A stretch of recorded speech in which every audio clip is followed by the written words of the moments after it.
Isn't it ironic that at the very moment we are building intelligent machines, perhaps the most important invention in human history, some people are arguing that innovation is stagnating?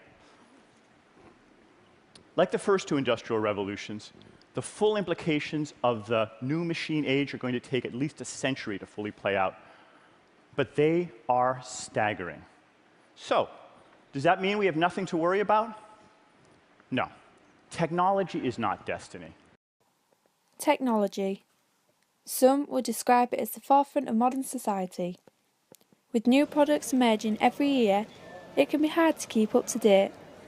As the rise in technology grows ever more rapidly, the significance of traditional products and services such as high street stores, banking, and even books are becoming less and less relevant, and businesses are having to find new ways of keeping their businesses to date with technology. With the population depending on technology in their everyday life, sales in iPhones, tablets and laptops such as MacBooks are increasing each year, and the pressure for traditional business is high. Technology has changed the way we live, work and even interact.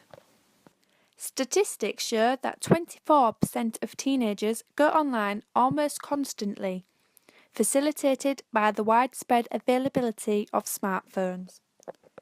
At least 50% of consumers will use 2 or more devices in their purchase process. And in November 2014, Apple's market share rose to 42.5% due to the high sales of the new iPhone 6. Due to the rise in demand for technology, how has this affected our society and the way that businesses are running? One example of a traditional consumer business that is changing their ways is a Hull-based satchel company, H.Gostelow. Originally founded back in 1926, the company has been selling satchels as a business-to-business service. Throughout the 1970s and 1980s, the company was a key player in the luggage industry and knife sheath industry, supplying all the leading knife makers across the country. Dave Ricks took over H.Gostelow from his father-in-law. After 8 years of serving in the Royal Marine Commandos, his new adventure lie ahead in retail. H.Gostelow was established in 1926, originally founded by the Thompson leather industry, and the family that owned Thompson's leather in Hull sold the full business to the Gostelows family, and it's been in that family name ever since.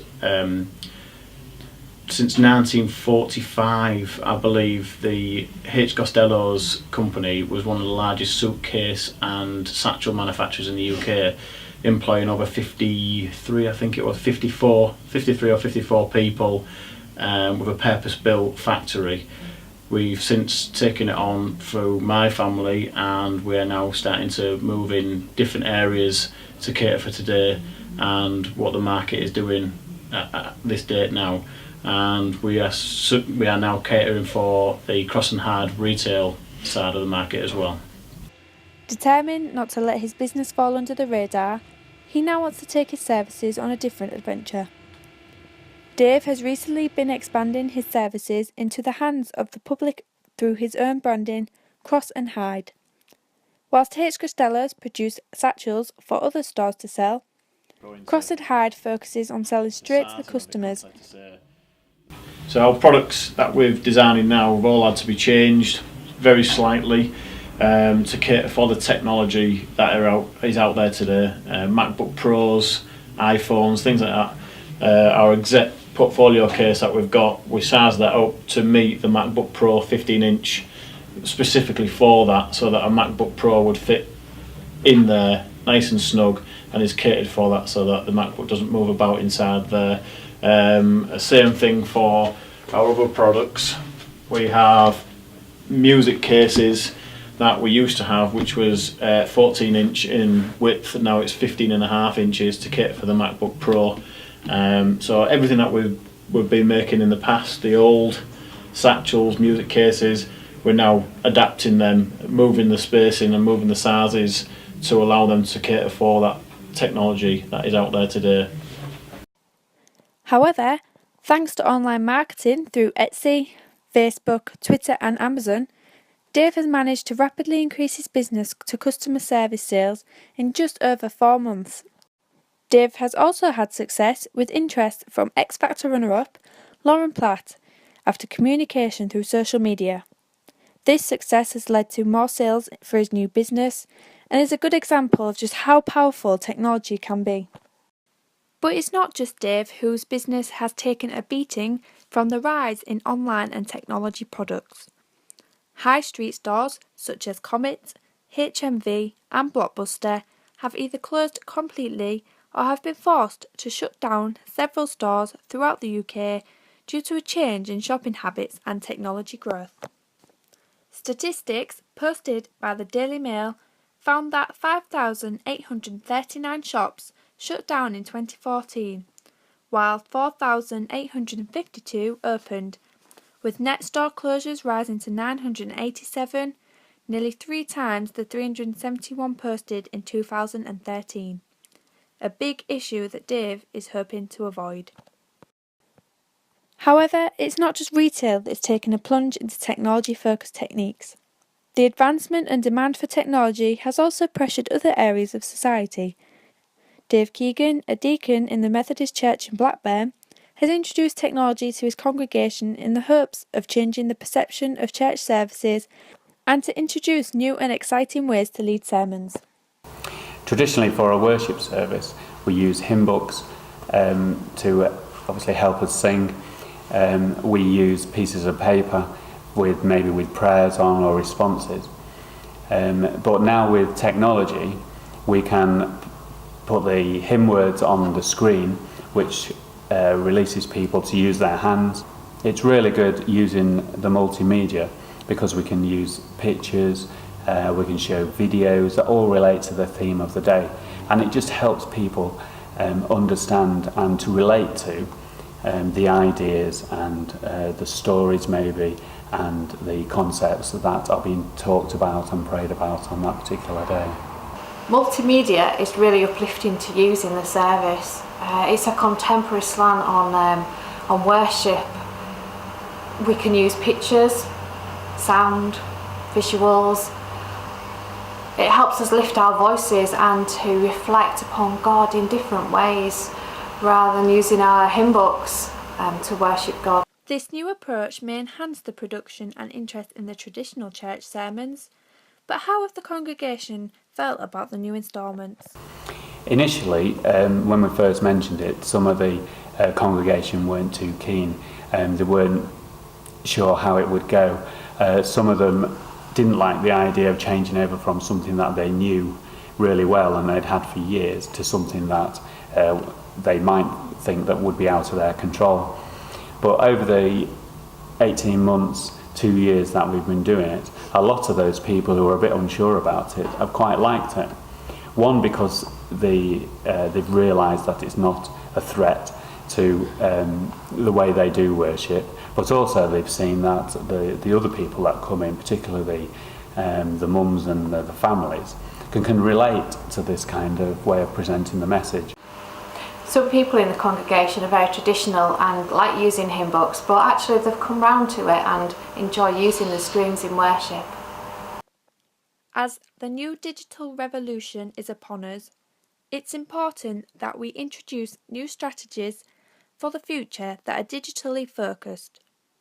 One area that has changed dramatically is the number of jobs that have been created through the advancement of technology products and software. Therefore, more skills are to be learned in order for us to enter those jobs. Hull College are just one establishment that offer degrees in a variety of digital courses such as TV and film, games design, graphics and web design. One course that has changed dramatically from the introduction of technology is journalism. At the college, you can study a BA Honours degree in journalism and digital media. The course focuses on both traditional and digital aspects of the industry, with lectures in areas such as video production, photography, web design, as well as print journalism. A lot of journalists have had a very rocky time moving from traditional print journalism into digital journalism. I think there are a number of reasons for that. The industry has suffered financially from moving out of print and into digital journalism. It's much harder to monetize websites and digital stuff than it is to actually monetize the traditional print model. So the result is a lot of people have ended up losing their jobs, and a lot of people have really struggled, I think, to kind of to get a grasp around how journalism is different in digital as compared to in print. I've always kind of embraced it because I kind of knew that it was the future of journalism was not going to lie in print. You know, the audience that was moving away from print still is. So it's been important for me to kind of embrace digital and to really stay on top of it. So I actually kind of created a position at one of my papers that I worked at the time called the Wakefield Express, and I kind of championed myself as being digital editor. I didn't get paid for the role or anything like that, but I just kind of really pushed myself forward and learned a lot about the digital revolution, which was, gosh, about 5-6 years ago now. And as a result of that, I've always kind of remained employed. I think I've always kept my job. People have always valued the digital skills that I've got. It has been a shock for many people in journalism. They've, like I say, people have lost their jobs. People's entire workflows have changed. How they work, people who have been on weekly papers now are having to produce kind of content on a very regular basis, up to the minute updates online. So that's been a culture shock for many, but I think those who have embraced it have tended to do quite well out of it. It's obvious that technology is becoming increasingly popular for modern jobs. So what is it that attracts these students to a digital career? There's more options of when you can use digital. You can use Twitter, you can do social media, you can do video, photography. It's just better than print because it's just the same thing with print. It's just writing, where you have more opportunities and you can be more creative with digital things. I mean, I prefer to do video, so that's what I want to go into. And it's just better to edit, and it's just more, like I said, it's more creative. I think there's more of an opportunity to be creative in digital rather than traditional journalism, and I think it's where society as a whole is going. It's just the future.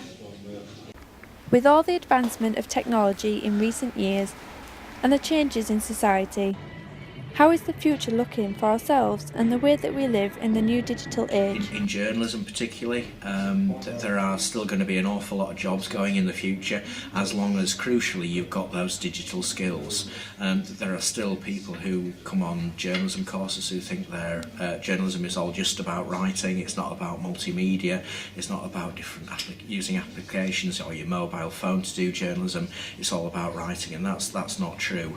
I think although traditional media is shedding a lot of jobs at the moment, there are equally a lot of jobs being created for people with those specific digital skills. From an interpersonal kind of point of view, the way we're communicating now and the way we're connecting is something that's going to grow, something that's going to be bridged. I think, like I mentioned before, marketing has kind of hit its wall in terms of relying on the tech to do different things. One thing that people are starting to move into now is the way we meet people and the way we communicate. Stupid it sounds, like apps like Tinder has just completely revolutionised the way people meet people. Like Match.com did the same in like the noughties. It's about people now being able to communicate no matter where you're in the world. One of the great companies for that is Airbnb. So their slogan is belong anywhere, and that's totally facilitated by a digital kind of output. It's purely people meeting other people in other countries, new people, exploring the world via essentially a website. That's what's exciting about digital, is the way people the way people are connecting now. Facebook did it originally. Facebook's now dying off because it's not personal. So Facebook was almost like, I think, a beta. Facebook and Twitter was a beta for what is going to be the social future, which is about communicating with people you've never met before, communicating with people that have similar interests, communicating with new people entirely, finding new avenues to explore the world, explore yourself creatively, personally. With our current generation, they are highly involved with technology. Because of that, businesses will be aware of that and will gain from that a lot. I mean, education-wise, we used to use blackboards and now we use interactive boards. Kids are far more astute when it comes to social media, especially when it came to the election in particular. Social media had a massive role, so yeah, go digital. It's clear that the changes from technology have somehow improved the way we live, but also changed our future dramatically. But is there such a thing as too much of a good thing?